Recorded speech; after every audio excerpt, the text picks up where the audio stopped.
Hello, everybody. This feels so weird doing this from a different location. So hello, everybody. Happy Wednesday. Yes, Wednesday.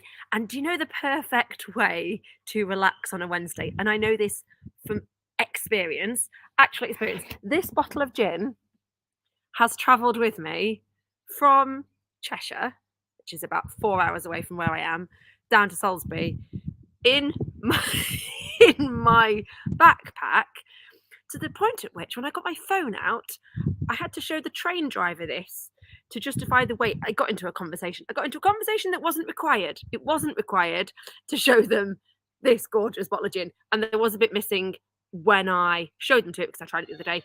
And now, I'll be honest, my mate and I have just had one, and it's been in the freezer. And I'm just going to say this from the beginning before Ben actually joins us. This is in my top 3 gins. Just going to say, I don't know why I've done this in my hand. That's number 5, not number 3. This is number 3. Because, and I can say this, and I'm allowed to swear because it's my own feed because I'm a grown adult. It's so bloody gorgeous. You don't need garnish. Like, we love a garnish, don't we? We love a garnish. We love a posh tonic. We love it. But you don't need it. Anyway. So, hello. If we haven't met before, where have you been? We've been doing for the past 2 years. It's COVID, been locked down, just been drinking gin inside. Why haven't you been here? Where have you been? I have a posh jacket on because I'm about to go out for dinner with my friends. Before I do, I'm going to drink another gin and tonic. Welcome to my life. Right, let's meet Ben. Where is he? Here he is. Hello! Hello! Hello. Right, let's put you on close up. Let's do close up actually. Okay. Right. Who are you? Who are you? What's going on? What are we drinking? What's in your glass? What's your garnish? Tell me. Whilst just got out the freezer. So who are you? We are John Roberts' Botanic request, right? John Roberts, What's that? We are very much in our infancy. We're one year old. Turned April, 1 year old. And what we're doing is we are distilling a very unique and innovative London Dry gin. Obviously, London Dry is a classic style, but we make it in a super, super modern way. And it's all about flavour, extraction of flavour, bottling flavour, and outside of distilling, it's not just about flavour, it's about people as well. We love people. Right, we're going to get into the people thing. And Ben, I'm going to say that you are quirky. Can we go with quirky? Is quirky an exceptional word? Quirky. Yeah, I'll settle with that. As long as you didn't say weird, that's all right. Yeah. I'll drink to that. I say weird. I say quirky. Like full of... do you know what? I'm going to move you inside. Wait a second. Let me take my gin and take you inside because the Wi-Fi is not my best friend. Look, we're on the move, Ben. Well, it's funny you say quirky because we wanted a brand that represented character and personality, and I like to think we portray that within the brand as well as having a brand where I can be myself as well. So tell us about your past 12 months. Like, what's been going on? So you've you're not just launched. You've had it. It's now your first birthday. Happy birthday! Yeah. And tell us about John Roberts' Botanic request. What is it? What's the vibe? What's the story? Whilst I pour one.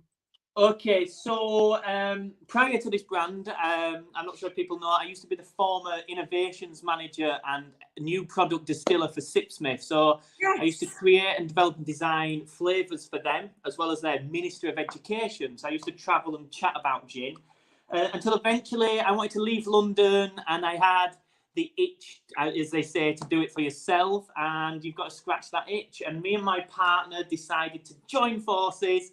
Hightail it back to Yorkshire, where I'm from. Nice. We also say where the pound goes a little further as well, especially if you're starting a new business. And we got this tiny little garage here, all licensed up to be able to be a liquid lab where we want to create something out there, something wild. And what we did is we created a gin that splits botanicals into delicates and hardy botanicals and used different methods to extract their flavours, which nobody is doing with the methods that we're using or that I know of in this sort of combination. We launched in April. We picked up a silver at Gin Masters, which is pretty cool. We got in a little article by the Distiller magazine, which is the American Distilling Institute, about being dubbed as the frontiers of flavour, which is pretty cool. And it makes sense, right? Because this is just the smoothest, but I'm going to say but, right? Because when you say smooth, you could say smooth, but just like single flavour smooth, which is fine. Because that's great, and it's great to have a smooth gin. There's no harshness at all. Not a single I'm not going it's so smooth. But, and the reason why I love this, I feel quite excited about you and this and our first conversation the other week, is that it's got so much flavour. And I feel like I just said I'm drinking this without garnish. I haven't even got any blasted ice because Kirsten hasn't got any ice in. So it's why it's been in the freezer. But it's got so much going on that I feel like it's got your life in it, which sounds weird. When you've served your time as a distiller and then as your role, 48 to 58 to 60 odd hours a week developing flavour, it very much has got my life and soul because everything I've learned and everything I've tripped upon along the way, I've poured my full expertise and knowledge into this flagship. So it's funny you say that. It is the essence of my spirit as well as the spirit of gin in there.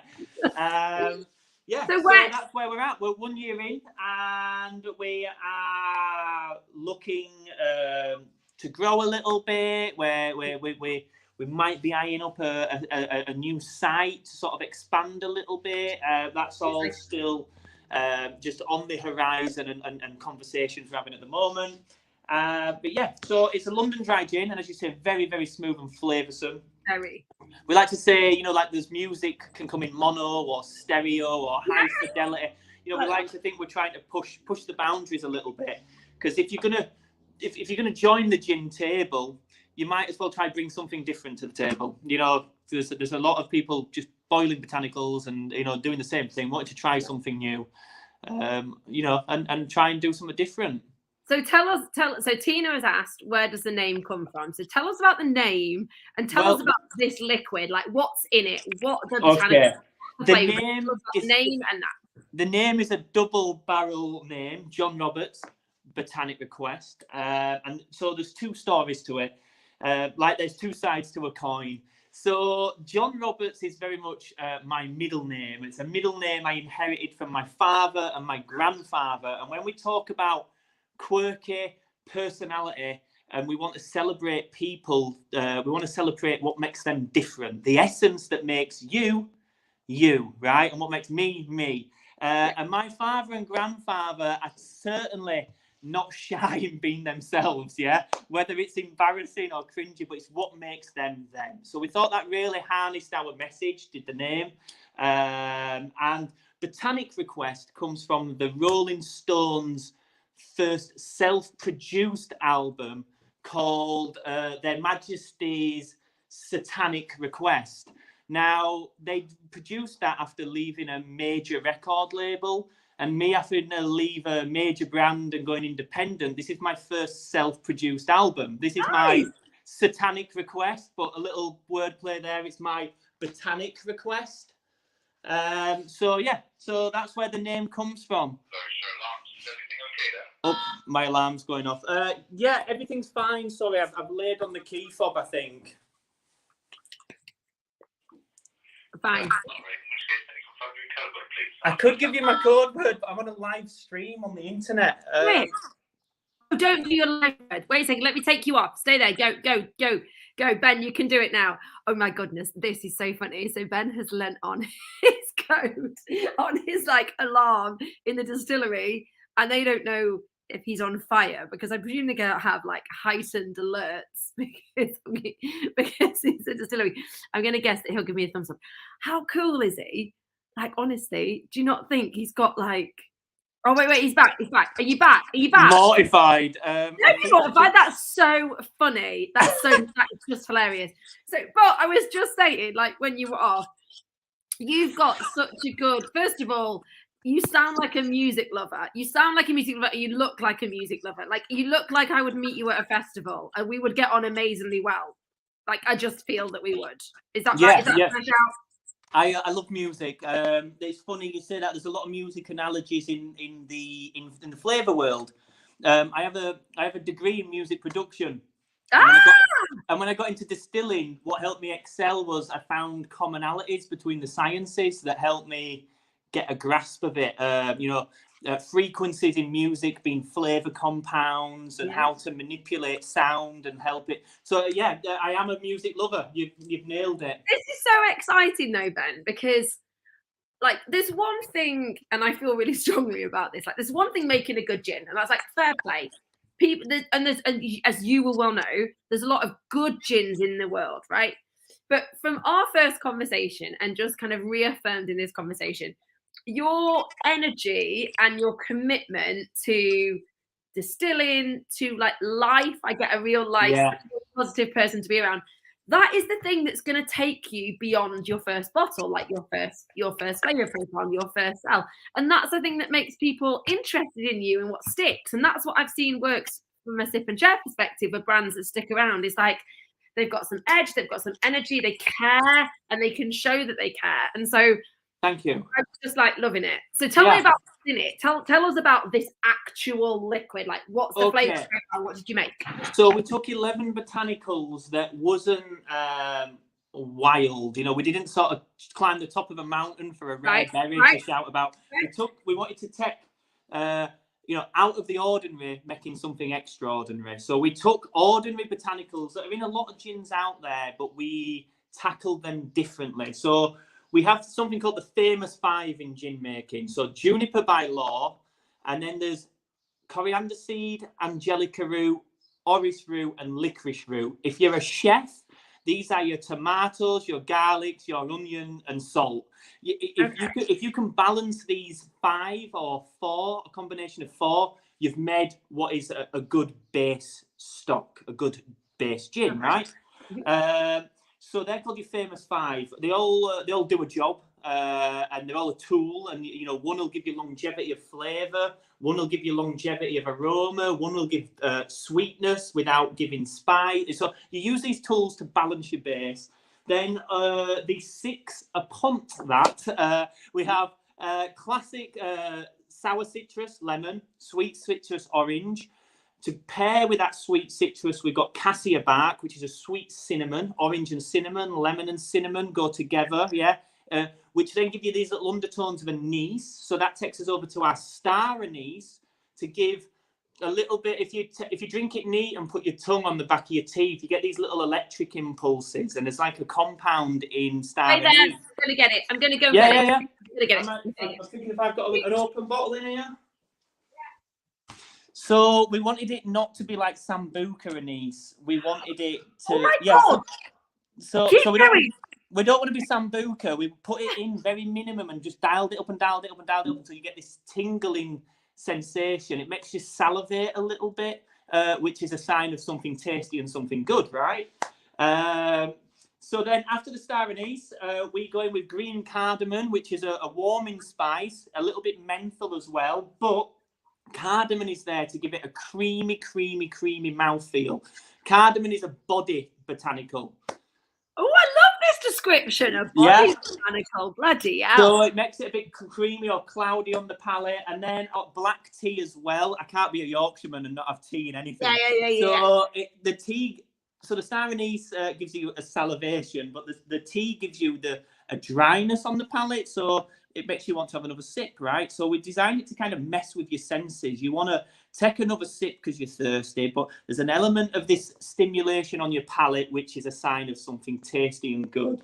And when we talk about these botanicals, there's not one in there that shouldn't be. They all do a job, right? And I could talk 10, 15 minutes about each botanical and what it does. I love it. And it's built upon the science of flavour and aroma. Now, they all pair on a flavour compound level. They all share commonalities.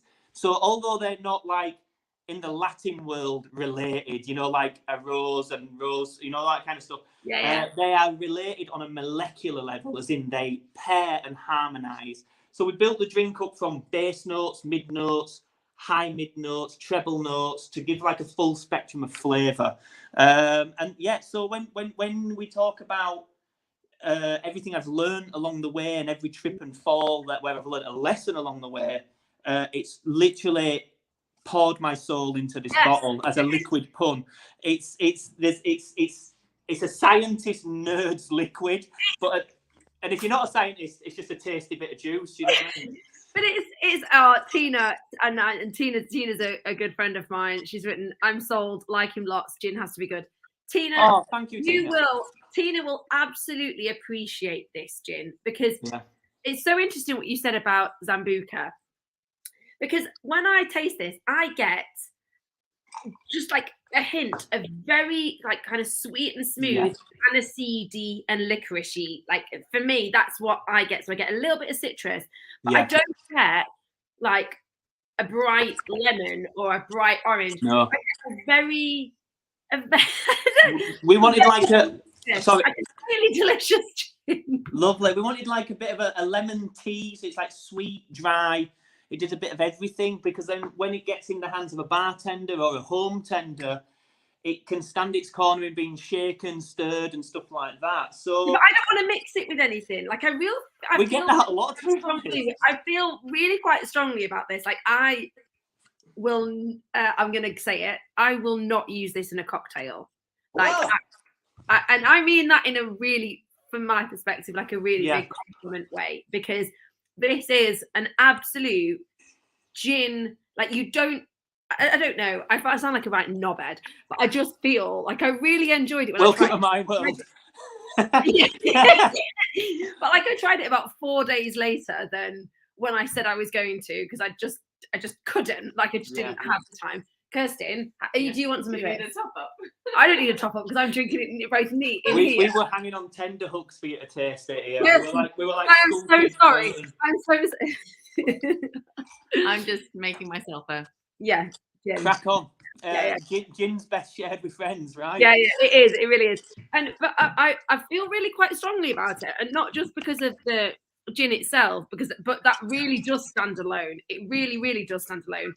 But also your drink, try it neat. Yeah.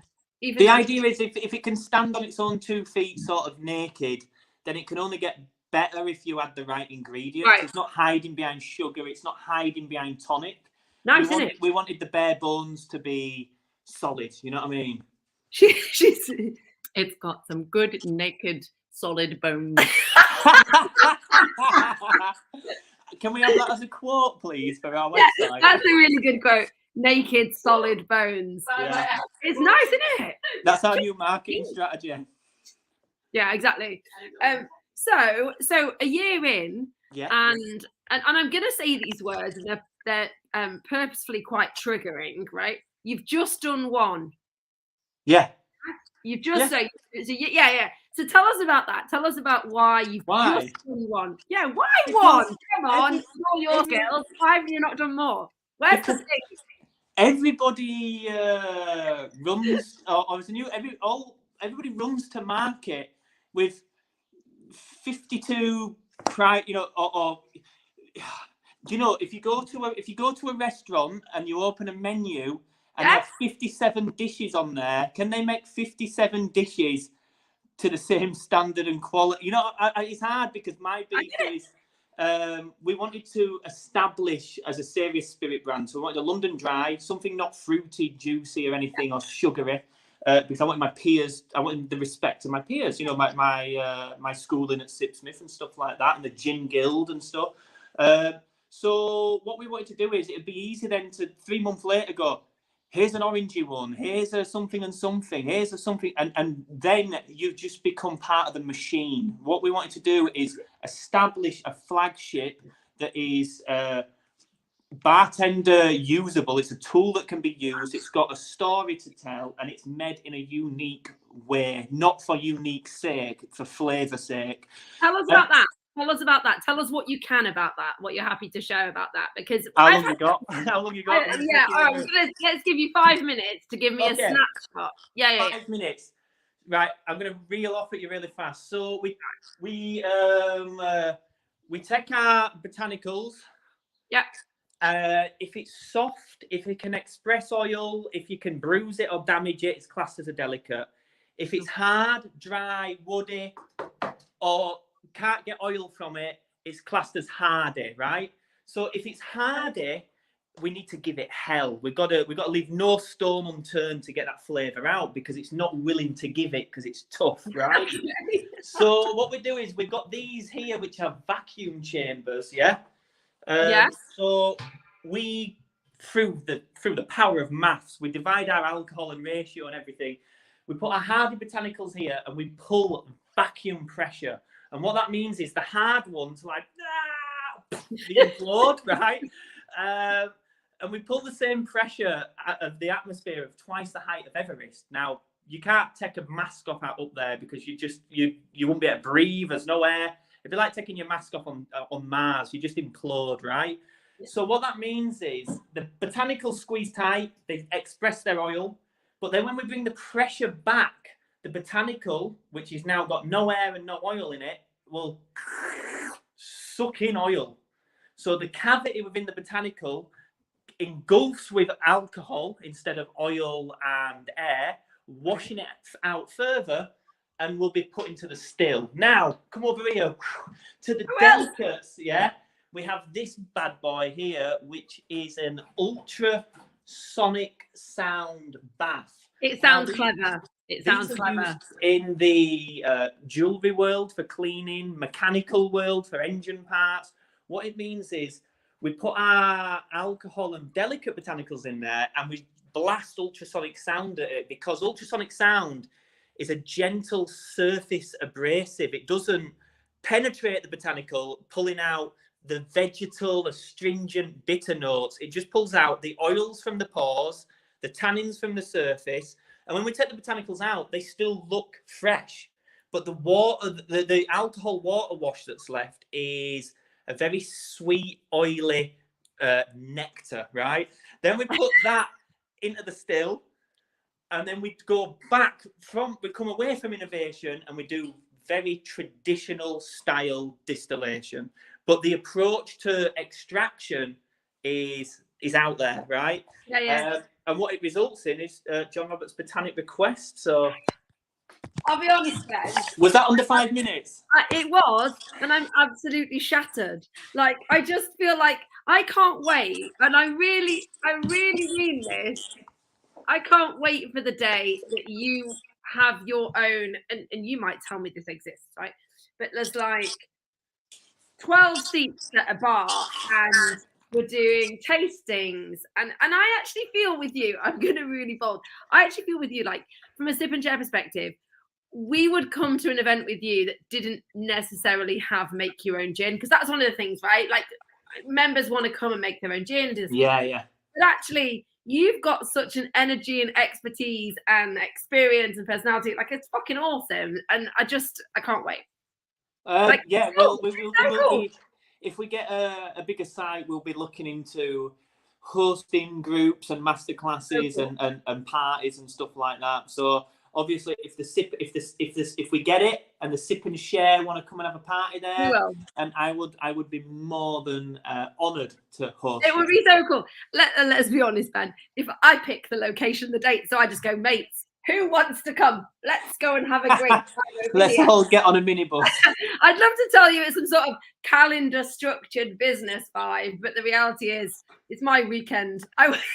Yeah. Who wants to go? And I tend to have a pretty good judge. If I want to go, there's a few others that want to go too. So if we get there and get it over the line, you will be you and the sip and share group are gold members. You got a card. You got access. So, before we let everyone get on with their Wednesday and I go off to my gorgeous Thai dinner, tell us about how you drink this gin, because you have got all of the gold standard experience and Smith, and which is awesome. And this is your creation, right? You and your partner made it. So, talk us through how you drink it. Okay, so coming from the school of flavour and MPD and stuff like that, whenever you create a gin, you should always try it neat and naked, right? Because that is it. It's bare bones. If it can't do what it's meant to do, then it's off the table, right? Then you progress to a martini, because that is the most minimum it's ever going to be diluted. And we say a martini is like going on a first date to a bar. You soon find out if they've got personality, if they've got conversations with every sip that you take, or if they're boring and flat and you want to get out of there. Yeah. So martini, dampen it a little, chill it, taste it. Then we go for the G&T, which is the most a gin will ever be diluted. Can it fight its corner with 2/3 of gin and still be present and characterful and bold and do its thing? So when we serve it as a G&T, this one's almost empty. We serve with, building off the science of flavour and aroma, this is a dill sprig and a lemon zest. Now, dill is high in D-limonene. Lemon is high in D-limonene, but one's a herb, one's a citrus. And going back from the science of flavour within they go together like, a lemon mint or, honey and lemon, right? You'll see it in Swedish cooking. My partner's Swedish, so, think of gravlax, dill, lemon. Yes. But resort back to the 12 botanicals. The missing ingredient that goes in there harmoniously is dill, but it just got too many chefs in the broth, so we moved it out and put it as a garnish for aroma. So that's how we serve our G&T. Nobody I know serving it with dill, and I like to think we've flagpoled that. So yeah, dill and lemon, or a simple serve, just lemon, nice little bit of lemon wedge, lemon zest. If you're not too fussy, if you want to elevate your experience, a little bit of dill in there. Right, so I'm now I'm looking at Kirsten's kitchen and going, in her skanky fridge, there's bound to be a lemon. I know that much. Dill, I have no faith. I have no faith in whatsoever. So we're thinking about starting a dill, like a 24-hour delivery service, where like 800 dill and it'll be there the next day or something. Yeah. Like some sort of dill appreciation society. Yeah. For the love of dill. Dillicit content or something, you know what I mean? I like it. Yeah. So last question, last one. Yeah, you must get Cocktails. What do you do? What do you think? Is your gin, tell me honestly, is your gin wasted in a cocktail? Because if it is, just say it. Just say it. Well, so I've got bartender friends and stuff. I've had one guy that said it's not for me in a Negroni, and he's allowed to say that. He said because of the delicacy of it and the overpowering of Campari and vermouth, it just gets lost. And that's fair to say. A lot of spirit brands will own up to it doesn't work in this drink. And why I'm asking. Yeah. But I'm not a big Negroni drinker, so I wasn't too offended. I made it how I like to drink it. I like martinis, yeah. This is a good martini because it's got strength. I love a little bit of olive brine or salt water and nothing else. That's it. Just salty gin. But then, just pickle myself. Gin sours as well. Fantastic when you had that citrus, the foam of an egg white, little bit of sugar to take away the tartness of the lemon. Shake it up. Fabulous. I think mark my words. I think gin sours, gin fizzes, all that sort of stuff are going to have a resurgence. They're gone. I drink them all the time. Have they disappeared, Ben? Have I missed something? No, I think they're appearing all over social media as well because they've got the big foams and when they do like a Ramos style fizz and they look gorgeous. And I think we're ruled by social media and the social media get what the social media want. And I think gin fizzes are going to be. You've heard it here first. Are going to be coming in, I think. So, do you know what we should do? Yeah. We should do a TikTok stitch. So if you make a gin fizz on TikTok, I'll make a gin fizz on TikTok. Let's do a stitch or a duet. All of that. I don't know how to do that, but I will. Just give me. You make it on Google, and I'm on it. You make it. I'll figure it out. I'll do it. Yeah. I'm totally keen. And also, let me just say, Ben, thank you so much for being like, yeah, I'll join Sip and Share and see what this is all about and go for it. And I think that's so awesome. And we talked, and I'm like, this is just this thing that I made up out of my brain, and we've got some friends, and I think it's so cool. I'm going to stop you right there, Kate. I think it's amazing what you're doing, and I've been part of the group for maybe 2 weeks now, and I watched the stuff that they post. I threw in a post of a question, and the amount of people that got involved almost melted my heart, because we are about people. Yeah, we're people first. I know gin second, right? And when you said you want to jump on a live role like that, I am more than happy to connect with people, because people is where it's at, literally. This is just a vehicle for me to meet people, talk to people, switch people on, make people excited. If it isn't that, it'd be a guitar. If it wasn't a guitar, it'd be juggling balls. Like, it's just a vehicle.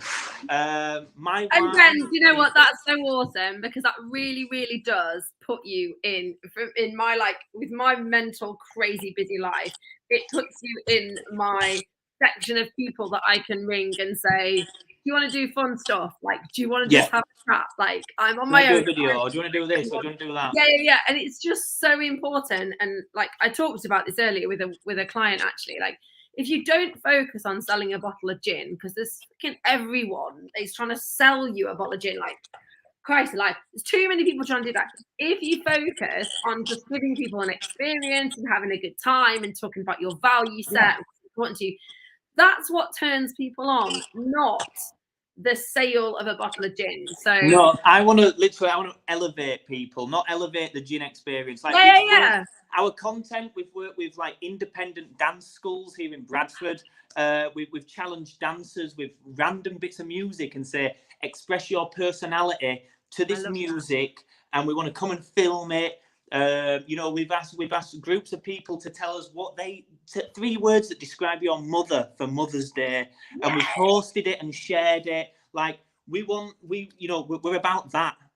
Like I said, I think this, the fact that, so first of all, and I said this to you, I think your brand is beautiful, label is beautiful. So we can't escape the attention to detail that goes into the product is also reflected in the bottle itself. That's pages.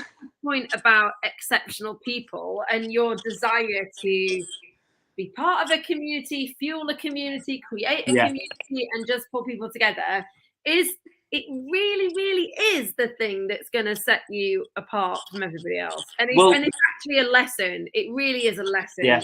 I hope people listen to that. It really is a lesson to everybody else. That slogan, exceptional spirits for exceptional people, as it might sound elitist, but I don't mean it like that. I mean it as what makes you is exceptional. Yeah. And the more you harness it, the more exceptional you'll be. And that's what we mean, is we want you all to be individual. I want you all to be unusually yourself. You know what I mean? Not just an amalgamation of just all the same people doing the same.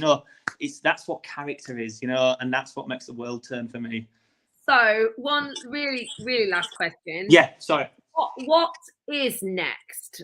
Like, is there? Have you got another product in your pipeline? Is the thing in your mind's eye a particular retailer that you want to get in with? Is it an event you want to do? Is it a larger distillery site that you want to create? What is the thing for you that you're looking at and going, okay, that's what I've got my heart set on?